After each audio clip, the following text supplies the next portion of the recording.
projet d'oléoduc Énergie-Est qui met en péril nos rivières, notre fleuve, et avec raison. Je me souviens d'une manifestation ici, d'ailleurs, il y a quelques semaines, où les candidats étaient ici, sauf le candidat NPD, Martin Leclerc, qui n'était pas là. Ça en dit long. Nous avons donc appris hier que le coprésident de la campagne libérale, un proche collaborateur de Justin Trudeau, Dan Gagné, donnait déjà un accès privilégié à TransCanada pour faire du lobbying auprès d'un éventuel gouvernement libéral. Cette promiscuité malsaine est inquiétante entre les promoteurs d'Énergie-Est et les libéraux. C'est un manque flagrant d'éthique. Les élections ne sont pas encore terminées que déjà les libéraux se collent sur l'industrie pétrolière. Ça promet. TransCanada a un accès privilégié à Justin Trudeau, mais le chef libéral n'a même pas le cœur de rencontrer les maires de la région pour leur parler de ça. Moi, je les ai rencontrés, maire de Laval, maire de Mascouche. Hein? On a rencontré les maires d'un peu partout ici. Ils étaient plusieurs, d'ailleurs, à cette manifestation contre Énergie-Est. Je mets donc au défi le chef libéral de venir rencontrer le maire de Mascouche et les maires aux prises avec le projet Énergie-Est, dont le maire de Laval, M. Demers. Et ce n'est pas TransCanada qui doit décider, ce sont les Québécois. Ils peuvent compter sur nous pour mener cette bataille à Ottawa. Ce que ça démontre, c'est que ça prend une vraie opposition face à un gouvernement qui pourrait être libéral. Au Québec, le NPD n'est plus pertinent dans ce rôle. Par exemple, sur les relations troubles entre le directeur de la campagne libérale et TransCanada, le NPD ne peut rien dire car ils sont d'accord avec Énergie-Est. D'ailleurs, l'ancienne directrice adjointe des communications stratégiques du NPD travaille maintenant pour TransCanada. Elle s'appelle Erin Jacobson. Sur le pillage de la Caisse d'assurance-emploi, le NPD ne peut rien dire. Ils font la même chose que les libéraux. Sur le vote à visage découvert, le NPD ne peut pas s'opposer aux libéraux. Ils pensent exactement la même chose. Sur la vente d'armes à l'Arabie saoudite, le NPD plutôt ne peut pas s'opposer aux libéraux. Ils ont exactement la même position. Quand les libéraux choisissent le Canada aux dépens du Québec, le NPD ne s'oppose pas, ils applaudissent.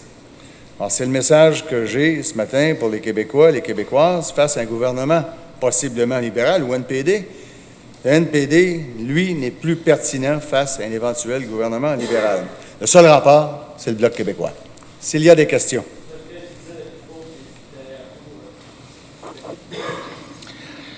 Alors, bonjour, M. Duceppe. Est-ce que vous voyez les libéraux au pouvoir, M. Duceppe? Bien, je dis que dans le contexte d'un gouvernement minoritaire, c'est clair que ce ne serait pas les conservateurs de Stephen Harper, parce que moi, j'ai dit qu'on ne les appuierait pas. M. Mulcair a dit qu'il ne les appuierait pas. M. Trudeau a dit qu'il ne les appuierait pas. Donc, il n'y a pas de majorité. Or, c'est évident que ce serait ou les libéraux, ou le NPD, ou une coalition des deux. On ne sait pas, on va voir le résultat. Le chef du Parti libéral a comme congédié, à moins qu'il ait démissionné de lui-même, là, son vice-président qui a fait, semble-t-il, des approches auprès de TransCanada. Est-ce que le problème n'est pas réglé? Est-ce qu'ils ne sont pas redonnés une certaine virginité, si je peux dire, dans ce surtout pas. En tout cas, il nous a parlé d'éthique. Moi, là, d'abord, qu'il n'essaie pas de nous compter que Dan Gagné, contrairement à ce qu'ils affirment, ne parlait pas de politique. C'est le directeur adjoint de la campagne. Écoutez, soyons un peu sérieux, là. Dan Gagné, directeur adjoint de la campagne, ne parlait pas du cadre budgétaire des libéraux. Il ne parlait pas des grands enjeux de la campagne libérale. Il ne parlait pas d'environnement. Il ne parlait pas d'énergie. On nous rit en pleine face quand on dit ça. Si M. Trudeau a moindrement d'éthique qui s'engage à remettre, que le Parti libéral remette les 40 millions de dollars qu'ils ont détournés lors des commandites, si M. Trudeau est sérieux, pourquoi se promène-t-il avec Jean Chrétien qui a déclaré au sujet du Love-In en septembre 2014, là, c'est récent, là, il a déclaré « The hell with the rules ». On s'en fout des lois. Et il se promène avec quelqu'un qui se fout des lois, qui était premier ministre du Canada pendant le Love-In, qui était premier ministre du Canada pendant ce scandale des commandites. Il se promène avec, puis il nous dit « hell with the rules ». Que M. Trudeau s'engage à respecter, s'il parle d'éthique, la loi référendaire du Québec. Ils ne l'ont pas respecté. Il ne s'est jamais engagé à respecter ça. Ça serait une preuve d'éthique.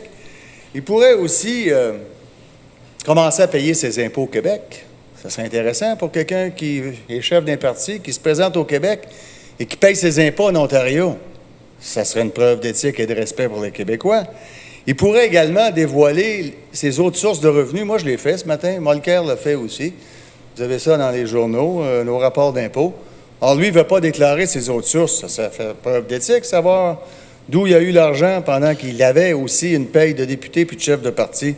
Puis finalement, s'il veut faire preuve d'éthique, qu'il s'engage à pu prendre de la caisse d'argent dans la caisse d'assurance-emploi. Quand il aura fait ça, on pourra commencer à croire qu'il y a comme un souci d'éthique. D'ici ce temps-là, là, c'est, je pense, des relations publiques qu'il tente, qu'il utilise pour tenter de camoufler un vrai problème. Parce que l'éthique au Parti libéral, ça a tout l'air, c'est pas leur fort. Les chefs des autres partis fédéraux vont venir faire campagne au Québec, M. Duceppe. Est-ce que vous vous sentez menacé? Non, c'est sûrement eux qui se sentent menacés s'ils viennent faire campagne ici, là. Sinon, ils ne viendraient pas faire campagne ici. Alors, moi, je vais continuer à faire campagne au Québec, là. Je vais traverser toutes les régions du Québec dans les 4 prochains jours.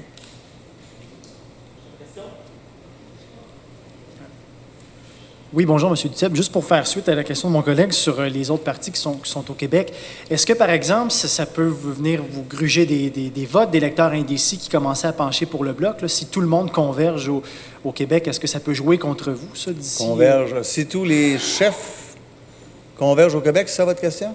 Oui, est-ce que ça peut jouer contre vous, étant On donné... va dire, les chefs, c'est pas tout le monde. C'est surtout pas tout le monde, les chefs. Je trouve qu'ils n'ont pas grand-chose en commun avec tout le monde au Québec.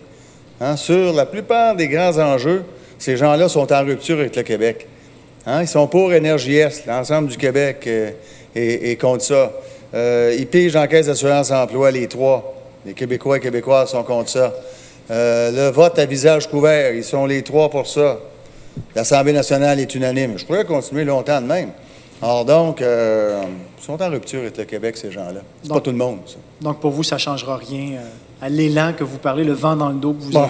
Moi, là, j'ai toujours confiance. Ça ne veut pas dire que je tiens les choses pour acquises. J'ai jamais fait ça en politique. Je vais commencer surtout pas aujourd'hui. Mais on va continuer, mais je veux pas à moi de déterminer leur stratégie. C'est certainement pas à moi. Mais j'aimerais les entendre sur les questions que je soulève. Qui viennent le dire, qui ne fassent pas uniquement des sparages, puis du pétage de bretelles sur l'éthique quand on n'a pas pour rien once d'éthique. Sur un autre sujet, M. Boulris, sur les réseaux sociaux, est allé manifester son appui aux travailleurs en l'encadre de l'usine Mirabel de Québécois. Il vous met au défi d'aller démontrer votre solidarité aux travailleurs, soit en allant les voir ou en manifestant votre appui, parce que, là, je le cite, là, il dit que c'est votre ami Pierre-Carl Pellado qui les a laissés en l'encadre. Pierre-Carl Pellado ne se mêle pas de l'administration du journal, mais absolument pas. Or, quant à moi, là, c'est un conflit qui relève du Code du travail du Québec. Et je n'ai pas d'intervention à faire dans le cadre de cette campagne électorale actuellement. J'ai négocié suffisamment longtemps. Oui. Mais justement, là, vous qui êtes issu du milieu syndical quand même, est-ce que vous les appuyez, ces travailleurs-là, dans leurs revendications? Est-ce qu'ils ont raison? Moi, écoutez, je ne suis pas au courant à fond du dossier, là. Souvent, l'an passé, même quand j'étais chef aux députés, les employeurs et les syndicats m'appelaient, j'ai aidé à des règlements de beaucoup de conflits. Donc, s'ils m'appellent, je suis prêt à leur parler. Parfait, merci. Bonjour, M. Duceppe. Bonjour. 2 questions. On apprendrait ce matin, puis c'est au conditionnel, mais que M. Crosby, le stratège australien des conservateurs, aurait abandonné les troupes de M. Harper. Qu'est-ce que vous avez à dire là-dessus? C'est aurait, vous dites, là. Oui, mais... Oui. Donc, je veux dire, ça en ferait un autre qui serait parti, là. Est-ce que c'est M. Harper qui l'a abandonné? Est-ce que c'est lui qui l'a abandonné? Vous savez, moi, les relations de cet ordre entre personnes politiquement consentantes, je m'en occupe pas. Dans l'accord transpacifique, vous avez dit hier que vous voteriez contre, a priori. On apprend qu'il y aura une clause. Le Globe and Mail parle d'une clause qui permettra aux multinationales, d'ailleurs, d'engager leurs propres ressortissants au détriment de donc, ils pourraient engager canadiens. des travailleurs de leur pays au détriment et non pas l'inverse, là. Selon certaines règles, oui. Donc, on permettrait, dans ce cas-là, d'engager des travailleurs étrangers. C'est ça que vous me dites. J'ai pas lu l'article. Oui. C'est un peu surprenant là, qu'on me dise une telle chose. Si c'est le cas, j'en reviens pas parce que on est parti d'un vrai problème où des banques, par exemple, engageaient des travailleurs étrangers profitant de certaines prescriptions de la loi, de la législation au Canada dans le Code du travail pour ce faire et dans l'immigration. Et alors qu'il y avait besoin pour l'agriculture ici, les agriculteurs m'en ont parlé beaucoup au cours de cette campagne. Mais le faire avec les banques, c'était détourner la loi de son objectif. Alors, on l'interdit à tout le monde, ce qui est une erreur. On aurait dû l'interdire aux banques puis à ce type de compagnie, mais certainement pas aux agriculteurs qui ont besoin de main-d'œuvre étrangère. Mais là, on ferait une exception pour Énergie Canada. Voyez-vous, j'invite, moi, les libéraux puis le NPD à dénoncer cela, et les conservateurs aussi. Mais comme ils sont tous les trois vendus aux intérêts pétroliers, ça me surprendrait qu'ils agissent. Moi, je pense que c'est encore plus inacceptable. Dernière question. Vous commencez aujourd'hui une tournée de 3-4 jours à travers tout le Québec. Visiblement dans des comtés que vous espérez. La stratégie, là, dans ces 4 prochains jours, là, ce que vous souhaitez le plus réussir à faire, c'est aller... Mais je vais faire à peu près toutes les régions. Il faudrait que je vérifie. Là, je pense que je couvre au moins 90% des régions. J'ai été dans toutes les régions. Donc, je vais dans toutes les régions. Je vise donc partout à faire élire des candidats, des candidates du Bloc. Et ça, j'ai fait ça assez régulièrement dans les campagnes électorales. Certains l'avaient fait avec moi dans le passé, des journalistes qui m'ont conté ça, qui ont suivi ma campagne. Ce coup-ci, je vous dis qu'on a prévu des 5-6 heures de sommeil.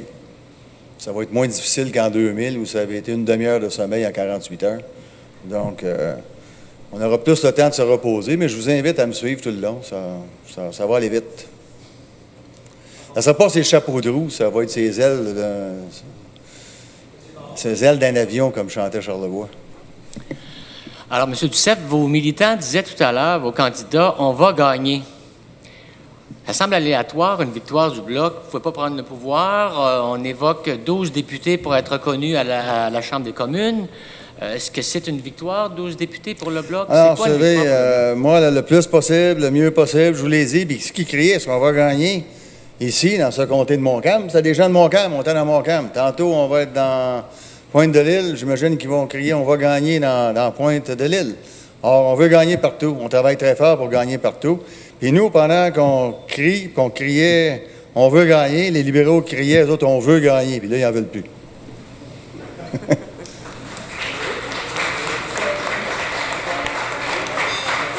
Merci.